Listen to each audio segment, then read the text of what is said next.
저는 실적은 절대 배신 안 한다고 생각하거든요. 그래서 저는 그런 기업들 지금 박앤셀 기간이다. 대표주 위주로 투자해 놓으시면 실적주에서 대표주. 네. 이나 뭐 네. 이런 기업들이 있을 거고, 그 다음에 이제 방산 쪽에서는 같은 거. ETF도 결국 반도체인가요? 8484를 할 수 있는 장 아닌가요, 그러면? 주식은 의리 필요 없어요. 아니면 그냥 칼같이 내쳐야 돼요.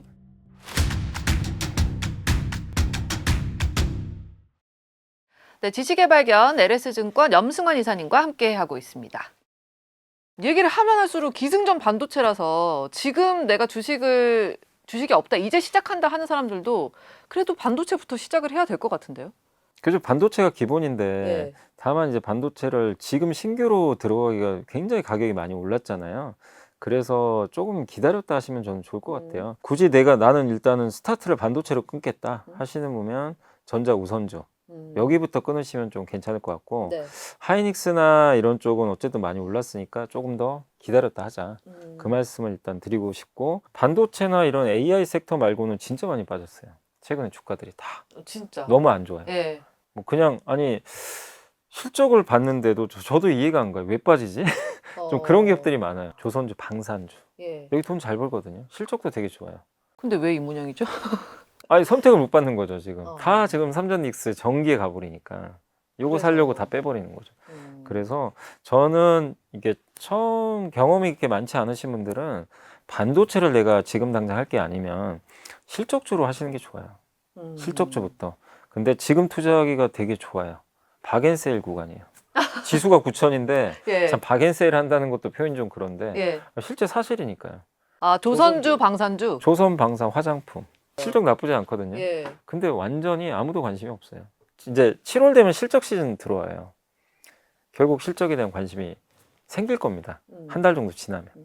그러니까 지금 박앤세일 할 때 네. 그런 업종들을 여러분들이 몇 개 좀 골라가지고 대표주 위주로 투자해 놓으시면, 실적주에서 대표주. 네. 대표주 그냥 말씀해 주시면 안 돼요? 현대중공업이나 뭐 한국조선해양 이런 네. 기업들이 있을 거고, 그 다음에 이제 방산 쪽에서는 현대로템 같은 거. 화장품 뒤에 보면은 누가 만들었는지 나오잖아요. 콜마 말씀하시는 저는 한국 콜마. 콜마. 예, 예. 콜마가 얼마 전에 로레알 ODM도 받았더라고요. 아, 로레알까지. 네. 그래서 그런 것도 좀 괜찮아 보이고, 피부 미용 의료기 이쪽도 뭐 휴젤 같은 거. 카지노 쪽에서는 파라다이스나 뭐 롯데관광개발 네. 이런 쪽이 이제 외국인들 실제로 많이 오거든요. 실제 실적 좋은데 빠지는 기업들이 상당히 많이 있어요. 네, 그래서 그런 기업들은 한 달 정도 후에 실적 시즌이 본격화되면 그때부터 좀 또 오를 수 있다. 오르지 않겠냐. 아. 저는 실적은 절대 배신 안 한다고 생각하거든요. 근데 일시적으로 이런 수급 문제 때문에 지금 할인받고 있잖아요. 네. 그럼 기회가 되는 거죠. 그래서 저는 그런 기업들 지금 박앤셀 기간이다 이렇게 보고 있어요. 이게 또 약간 이게 이제 딱 그 담아지지가 않는 그 요인이 보면 원래 이제 세일이네? 40% 세일하나 보다. 그래서 네. 이제 사러 갔는데 내일 보니까 또 50% 세일하고 아, 그럴까봐. 또 60% 세일하고 이래가지고 지금 세일 기간에 들어갔는데도 계속 손해를 보고 있는 거죠. 근데 이게 예. 주식은 그걸 잘 아셔야 돼요. 그래서 못 사는 것도 맞아요. 내일 60% 할인하면 어떡하지? 40인데 오늘? 네. 그 생각 들잖아요. 네. 그래서 첫 번째는 분할로 하시면 돼요. 주식은 매일 나눠서 사도 됩니다. 내가 생각하는 40% 할인했을 때 네. 30% 사요. 네. 그리고 50% 빠지면 좀 사고. 또 30%. 이게 분할로 하는 방법이 하나 있고, 아니면 나 물려도 그냥 여기서 사겠다. 그런 마인드로 하셔도 괜찮은 게, 이 세일 기간이 어느 날 예고 없이 세일을 안 해요. 세일 안 하고 갑자기 할인 디스카운트가 없어지는 날이 생겨요. 순식간에. 어느 날 갑자기 한 2, 3일 만에 디스카운트가 없어져요. 그 프리미엄으로 갑자기 바뀌기 시작해요. 어떡해요. 저 그런 경우가 생겨요. 시드도 없는데 지금 더 사고 싶어요. 이거 좀 심하게 할인하는데? 그러면 2, 3일 후에 더 빠지더라도 그냥 과감히 투자해야 돼요. 갑자기 할인을 안 하는 경우가 생기기 때문에. 근데 이사님 그 로봇주나 우주항공주 이런 쪽은 말씀 안 하시네요? 로봇 우주항공주는 실적주가 아니잖아요. 여기는 그냥 모멘텀이에요. 현대차 그룹도 그렇고 LG 그룹주도 젠스 나온다 그래서 확 오른 적 있어요. 그때 조심하라 그랬거든요. 오히려. 왜냐하면 이거는 기대감이잖아요. 젠스 나온다고 로봇을 갑자기 10개 만들고 100개 만들 것도 아니고. 삼겹살 먹고 튀었다는 얘기가 있습니다. 그건 아닌데. 근데 어쨌든 주가가 너무 빨리 올라가더라고요. 마치 뭐 될 것처럼. 네. 물론 되게 미래는 좋죠. 그러니까 이런 기업들은 어떻게 하셔야 되냐면은 그런 어떤 이벤트 때문에 한 번씩 오르거든요. 그때 철저하게 그냥 가만히 계셔야 돼요. 가만히 계시면 내려와요. 그 주기적으로 반복돼요. 절대 추격 매수하시면 안 돼요. 차라리 그냥 삼성전기나 하이닉스를 추격해서 물리는 게 나아요. 그렇군요. 이게 실적주잖아요. 예. 실적이 기반되는 종목을 내가 사서 물리면 그래도 금방 회복됩니다. 빠져도 금방 올라오는데 여기는 실적주가 아니라 모멘텀이니까 물렸을 때 안 오는 경우가 생겨요. 그리고 다시 이벤트가 발생해야 되잖아요. 네. 그 시기가 언젠지도 몰라요. 어느 세월에. 그러니까 고점에 사는 순간 엄청 고생합니다. 로봇주는 지금 요즘에 안 좋아요. 우주항공도. 네. 오히려 지금이 투자하긴 좋긴 해요. 시점상. 근데 많은 분들이 반대로 하시거든요. 한참 좋을 때. 스페이스X 뭐 상장할 때. 이것도 지금 고점에 사가지고 많이들 울고 계신다고 네. 하더라고요. 그래서 이벤트 끝나면 항상 주가 빠집니다. 올해 1월에 그 스페이스X 상장 이슈가 생겨가지고 우주항공 ETF부터 우주항공주들이 2배, 3배씩 올랐거든요. 맞아요. 근데 이제 날짜 다가오니까 주가가 안 가더라고요. 그리고 스페이스X가 상장을 하니까 급락하기 시작하더라고요. 스페이스X가 이제 7월 3일경으로 예상하는데 그때 나스닥 100 지수에 편입이 될 거예요. 그 지수에 편입이 되면 그걸 추종하는 자금들이 들어와요. 네. 그냥 스페이스X를 사야 됩니다. 근데 그 이벤트가 끝나고 나면 이제 더 이상 수급이 들어올 게 없거든요. 네. 그리고 8월 초부터 보호예수 물량이 풀려요. 공급이 늘어나면 어떻게 되죠? 주가가 흔들리겠죠. 네. 그러니까 실적으로 가는 거랑 이런 재료로 가는 거를 명확히 구분하셔야 돼요. 투자 이 방향이 완전 다르거든요. 네, 그래서 반도체나 조선이나 예. 화장품 이런 건 실적주고 예. 여기는 철저하게 성장에 대한 기대, 모멘텀 이런 쪽이니까 특히 이런 모멘텀주는 절대 쫓아가서는 안 된다. ETF 얘기해 볼게요. 네, 최근에 책도 내셨더라고요. 네네. ETF 책. ETF도 결국 반도체인가요? 지금? ETF도 결국 반도체죠. 이제 우리나라 지수 ETF가 코스피 200을 추정하는 ETF가 있잖아요. 네. 지수 비중의 절반이 삼전 닉스가 들어가 있잖아요. 그렇죠. 그러면 이들이 주가 오르면 코스피 200 ETF도 당연히 오르겠죠. 어떻게 보면 반도체 ETF가 돼버린 거예요. 그리고 우리나라에서 종류가 또 제일 많은 것 중에 하나가 반도체 ETF고 네. 사실상 지금 현재 시장은 거의 ETF 시장도 거의 반도체가 장악하고 있고 그 다음에 그 단일 종목 레버리지 ETF라고 아마 들어보셨겠죠. 네. 나온 지 얼마 안 됐죠. 그것도 사실 우리나라에서는 유례가 없는 거죠. 한 종목을 2배짜리를 추정하는 ETF가 나온 건 처음인데 또 삼성전자 하이닉스만 있잖아요. 네. 여기도 다 반도체죠. 네. 그러니까 온갖 ETF가 지금 다 반도체로 완전히 쏠려버린 거죠. 다른 ETF에서는 돈이 빠져나가요. 그럼 거기 속해 있는 조선, 화장품, 뭐 방산 ETF에 돈이 빠져나가니까 이쪽은 실적 좋은데도 쭉쭉 빠져버려요. 그러니까. 이 상황이 발생하거든요. 그래서 지금 여전히 잘 나가는 건 반도체고 예. 반도체가 계속 이 시장을 이끌고 있기 때문에 그게 ETF까지 영향을 주면서 개별 기업 주가에도 상당한 영향을 주고 있다. 이렇게 보시면 될 것 같아요.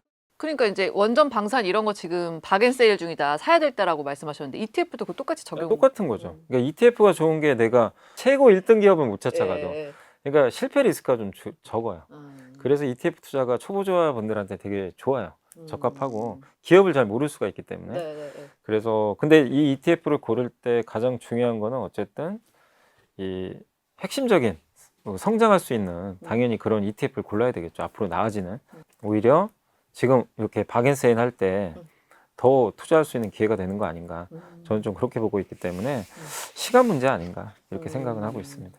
FOMC가 이제 그 금리를 최근에 동결을 했는데 또 올해 한 번 정도는 인상이 좀 더 있을 거라는 전망이 많더라고요. 네. 그 동의하시는 부분이세요? 할 수도 있는데 저는 개인적으로 안 할 것 같아요. 설사 올해 금리를 한번 올린다고 해서 시장이 망가질까요? 저는 그렇게 생각은 안 하거든요. 근데 미국 빅테크가 지금 미국의 기준금리가 3.5거든요. 한 번 올리면 3.75죠. 이거 올린다고 갑자기 나 데이터 센터 안 지을래요. 그럴까요? 전쟁이 이제 뭐 종전 합의를 하긴 했는데 이제 후속 협상이 진행 중이잖아요. 이게 증시에 이렇게 변수가 좀 될 수 있을까요? 아니면 이미 좀 반영이 될 만큼 됐다고 봐야 되나요? 저는 결국엔 협상은 분명히 60일 안에 되고 네. 설사 안 되면 또 기간 늘리겠죠. 우리 네. 관세 협상 봤잖아요. 네. 계속 늘리죠. 자기 맘대로 안 되면. 그래서 전쟁은 이제 끝났다고 보시면 되겠고 그래서 저는 이제 미국과 이란의 이런 어떤 이제 전쟁 리스크는 이제 시장의 방향을 결정한 이슈는 아니다. 이렇게 보고 있고 지금 요새 시장이 되게 변동성이 굉장히 심하잖아요. 네. 뭐 오전 오후가 다른데 이거 흐름이 계속 좀 갈까요? 일단 이게 변동성이 클 수밖에 없는 거를 이제 지금 많은 분들이 좀 인정을 할 수밖에 없어요. 과거랑 다른 게 우리가 코스피가 옛날에 2,500이었잖아요. 네. 한참 그때 시가총액이 뭐 코스피가 2,000조 원 정도 됐으니까 지금 8,000조거든요. 8,000조 시장과 2,000조 시장 달라요. 아. 레벨 자체가. 예, 예. 그리고 작년에 코스피가 75% 올랐고 지금 6개월도 안 지났는데 110% 올랐어요. 그러면 이제 거의 1년 만에 한 3배 가까이 오른 거죠. 주식시장이. 근데 이렇게 올랐는데 변동성이 없는 게 더 이상한 거죠. 그러니까 이 변동성은 적응을 해야 됩니다. 어쩔 그냥 수 없어요. 상수로 놓고 투자를 해야 된다. 네, 이게 워낙 시장이 커졌기 때문에. 4848 하면은 깡통 찬다고 선진장님께서 말씀하고 가셨는데 트럼프가 좋은 얘기하면 주가 오르잖아요. 그럼 네. 그때 사고 트럼프가 나쁜 얘기해서 주가 빠지면 반대로 그때 하는 거죠. 파고 그거 서너 번만 반복하면 그냥 계좌 깡통이거든요, 사실은. 그런 식으로 투자를 하면 안 돼요. 8484를 할 수 있는 장 아닌가요, 그러면? 그러니까 아니 이게 말은 쉽죠. 아니면 네. 고점에 팔고 밑에서 또 싸게 잡으면 얼마나 좋아요. 변동성이 이제 크니까. 근데 그거를 그렇게 잘하시는 분들도 계시겠죠. 근데 이제 보통 초보 투자분들은 반대로 하죠. 오르면 사요. 그 예를 들면 쉽게 그냥 네. 삼전 닉스만 본다면 왜냐면 하이닉스가 좀 떨어졌다. 어차피 오를 거니까 네. 그때 사고 삼성전자도 떨어질 때 사고 그 정도. 그런 건 좋은데, 그러니까 네. 이제 급 나갈 때 투자하는 건 좋아요. 뭐 주도주잖아요. 이게 주식 투자 왜 어렵냐면요, 오르면 사고 싶어요. 이게 심리 자체가 이게 잘 안 돼요. 그러니까 왜냐하면 저도 뭐 빠지면 투자하세요 막 이런 얘기를 많이 하지만 네. 오르면 좀 기다리세요 막 예. 이런 얘기를 하는데 실제로 이게 빨간불이 켜지면 계속 올라갈 것 같거든요. 막차라도 타고 싶은 거. 맞아요. 그리고 이제 빠지면 사야 되는데 이걸 미리 예상을 해요. 난 빠지면 사야지. 근데 막상 하루에 뭐 삼성전자가 10% 빠진 날도 있어요. 못 사요. 무서워서 못 삽니다. 더 빠질까 봐. 왜냐하면 10% 빠지면 온갖 악재가 다 나와요. 오르면 계속 오를 것 같고 네. 빠지면 계속 빠질 것 같고 이게 사람 심리예요. 지극히 정상이에요. 정상인데 그러니까 선 작가님 같은 경우는 반대로 하시죠. 내리면 사고 네. 그런 스타일이니까. 근데 훈련이 돼 있죠, 사실은. 한번 막 빠질 때 네. 한번 선진장님한테 한번 톡을 한번 드려봤죠? 네. 이럴 때 어떻게 하시는지 네. 그랬더니 지금이 기회다. 맞아요. 그러니까 뭐냐면 쌀 때 살려면 쇼핑 리스트를 만들어 내셔야 돼요. 미리. 장바구니에 담아놔야 되는군요. 지금도 좋잖아요. 요새 뭐 시정 9천 넘었잖아요. 근데 물론 뭐 삼전 닉스만 가니까 좀 쏠림이 있지만 그럼 내가 만약에 시장이 흔들릴 때 뭘 살까? 쇼핑 리스트를 몇 개를 만들어 놓으셔야 돼요. 그랬다가 원하는 가격에 이제 적절히 오면 분할로 좀 사는 거죠. 근데 그런 것들을 해봐야 우리가 아는 거지. 사실 말로만 한다고 되는 문제는 아니거든요. 실천을 해야 되니까. 그쵸. 그래서 제일 좋은 거는 그거죠. 쇼핑 리스트에 어떤 종목이 내려왔어요. 네. 내가 가지고 있는 종목은 요거 A란 기업인데 B를 사고 싶은데 B가 온 거예요. 그럼 갈아타셔야 돼요. 교체를 해야 돼요. 과감하게. 그러니까 이제 시드가 없잖아요. 사실 사고 네. 싶은 건 많은데 시드가 없을 때 손절을 해서라도 갈아타는 게 낫다. 그게 이게 주식 투자에서 큰 돈 보신 분들은 이제 이걸 리밸런싱이라는 용어를 많이 쓰는데 네. 이제 자기가 이제 포트폴리오를 재편하는 거죠. 그거를 아니 내가 진짜 현금이 무한정 있으면 사면 되는데 네. 그게 아니잖아요. 그렇죠. 그러면 그 중에서 몇 개를 잘라야 돼요. 그거를 여러 번 반복을 하셔야 돼요, 사실은. 근데 이상하게 어려운 사람 거죠. 심리가 이렇게 마이너스가 되면 오히려 더 안 쳐다보게 되고 네. 빨갛게 변할 때까지 그냥 아예 쳐다도 보기 맞아요. 싫은. 근데 그러면 그러시면 안 안 되고 방치하면 절대 안 돼요. 방치하면 안 되고 시장이 많이 흔들릴 때 뭘 어떻게 쇼핑을 하고 이 여기서 제거할 건 뭔지를 미리 결정을 해 놓으셔야 돼요. 그래서 뭐가 왔을 때 그때 옮겨가야 돼요. 근데 이 투자하시다 보면 1년에 한 3-4번은 그런 게 와요. 그렇군요. 근데 그런 거를 저는 꼭 한번 해보셨으면 좋겠어요. 네, 저는 이제 당부드리고 싶은 게 한번 의도적으로라도 네. 경험 삼아서라도 리밸런싱 반드시 한번 해보자. 주식 뭐 우리가 의리로 할 거 아니잖아요. 그죠? 주식은 의리 필요 없어요. 아니면 그냥 칼같이 내쳐야 돼요. 어머 정말. 굳이 뭐 갑자기 왜 의리를 저 얻어맞은 것 같아요. 그럴 저 필요 왜 없어요. 의리 지키고 있었죠? 주식하고는 연애만 해야지 왜 결혼을 합니까? 그렇잖아요. 아 미련 없이 헤어져라. 우리가 결혼을 하면 당연히 계속 좀 평생 살아야 되겠지만 네. 주식은 언제든지 내가 칼같이 잘라버리면 되거든요. 근데 이제 이거를 정말 아닌데도 끝까지 끌고 갈 필요는 전혀 없어요. 의리 지킬 필요 없다. 아니면 바로 갈아타시면 돼요. 그걸 잘 하셔야 됩니다. 명심하겠습니다. 근데 돈을 벌고 싶은 우리 투자자들에게 한 말씀 하시고 마무리할게요.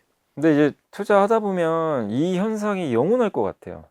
그러니까 예를 들면 지금 하이닉스도 영혼이 오를 것 같고 한참 또 젠슨왕 온다 그랬을 때 막 그 로봇주도 영혼이 갈 것 같지만 그런 건 없어요. 영원한 건 네, 영원한 건 없어요. 기다리면 또 기회는 오고 그리고 그 항상 시간은 많이 있어요. 예, 오늘만 날은 아니거든요. 내가 세우는 그 계획, 쇼핑 리스트 그런 것들 철저하게 좀 잘 지켜서 여유를 가지고 투자하시면 된다. 예, 기회는 언제든지 많이 있습니다. 그래도 투자는 해야 되는. 투자는 해야죠. 네, 투자는 반드시 안 할 수가 없는 시대인 것 같아요.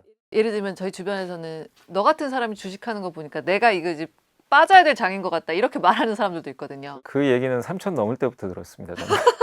그러니까 그런 인간 지표는 이제 네. 이제 대입하지 마세요. 아 인간 지표도 안 통한다. 안 통해요. 작년에 3천 처음 넘었죠. 3,300이 최고점인데 그때 3,500 갔을 때 그 얘기가 나왔어요.